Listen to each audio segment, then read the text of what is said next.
ব্রাহ্মণ প্রসাদ দেবেন, উপোস ভঙ্গ করার জন্য চন্দ্রমিত্র দেবেন, তারপর আমরা উপোস ভঙ্গ করব।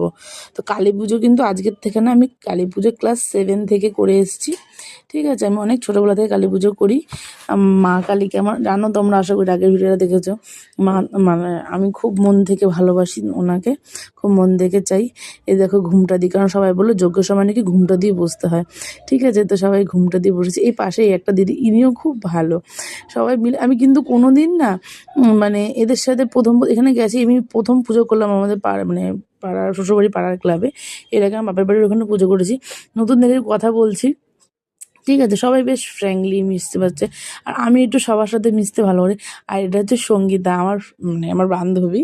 তো এর সাথে অনেক গল্প আছে, বলবো ওখানে পরে কোনো একটা ভিডিওতে। তো ওরও নতুন বিয়ে হচ্ছে 3 বছর পর। ওর বর মানে কর্মসূত্রে ব্যাঙ্গালোরে থাকে, তো ওখানেও বিয়ের পর চলে গেছিলো, 3 বছর পরে এসছে।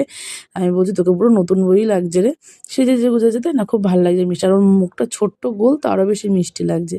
তো এই যে ওই পাশে রান্না করা হচ্ছে। আমাদের এখানকার এরকমটাই নিয়ম যে যেদিনকে কালী পুজো হবে ওদিনকে কালী পুজো শেষে সবার বাড়িতে বাড়িতে করে পার্সেল দিয়ে আসা হয়, যেটা আর কি পুজোর জন্য খাওয়ানো হয় সেটা।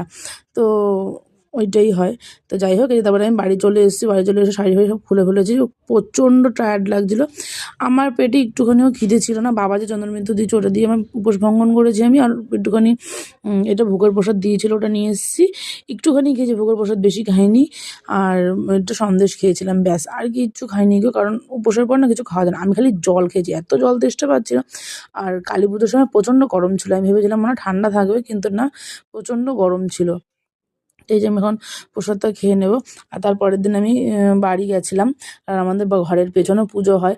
আর সবাই মানে আমাকে লিটারেলি আমার বাপের বাড়ির পাড়া থেকে সবাই মাকে, দিদিকে, আর প্লাস যাদের কাছে আমার ফোন নাম্বার তারা আমাকে ফোন করে বলছে যে কী রে তুই আসলে, মানে কালী পুজোতে আমি প্রতি বছরই বাড়ি যাই, সেটা সবাই জানে।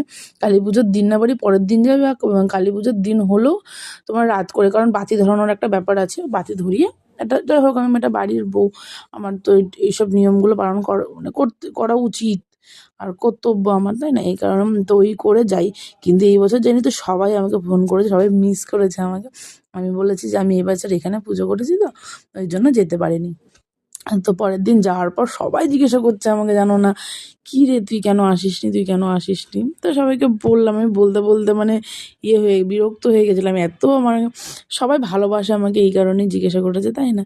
তো যাই হোক, এই যে পরের দিন আমি বাড়ি গেছিলাম, সকালে গেছিলাম। এটা হচ্ছে বিকেলবেলাটা বেশ এখানে ধর পুরো আমাদের ঘরটার পেছনেই পুজোটা হয়, তাহলে কতটা আনন্দ হয় বুঝতেই পারছো।